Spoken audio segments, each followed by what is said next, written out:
30 años de traballo voluntario, fendo servir a luenga desta tierra, de conchunta sin reblar, luitando por ella. Todos y todas chuntas continuamos, de estrela a estrela. Plegota na plaza, aso que pasa pues, esperando pa fer clase compañeras, compañeros de pistón. La aragonese no corazón, por estar partida nuestra cultura de Aragón. Son 30 años de escuela, de asociación, de amistad y familias que asti dentro se facción. Hermandad con chen de todos puestos y lugares, fendo odios religados, fendo pacha nos bars.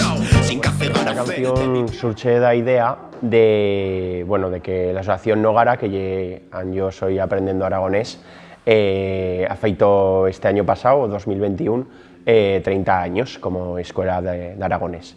Y bueno, pues la asociación Nogara me pidió si podía hacer bella canción en conmemoración de este aniversario.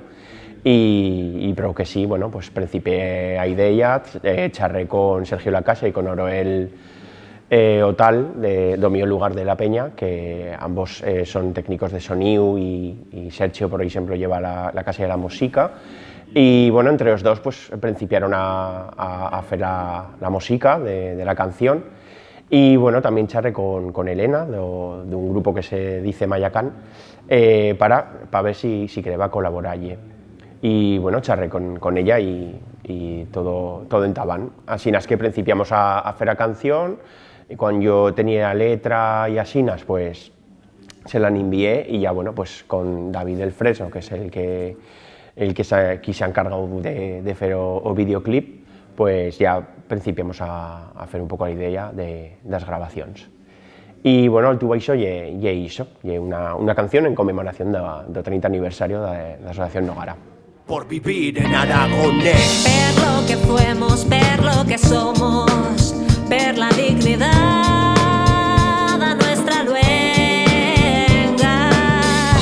Son las nuestras raíces, déjalas crecer, todos juntos vivamos en aragonés. Tal mismo treballo como ganas de fer y prevar da mostrar que el aragonés es vivo. Un fascal de tiempo, no más un motivo, charlarlo pues ya pocas de desaparecer. Desde ya hace tiempo soy viendo que Achen de una trazauda atrás y principiando a hacer más cosetas en aragonés, desde pues, mismo videoclips de música o documentales. Y creo que festivales o certámenes como puede estar Espiello y concretamente ahora por el aragonés, creo que son una buena traza de apoyar, de reafirmar que el aragonés continúe vivo y se abra un camino como parte de la cultura aragonesa que lleva.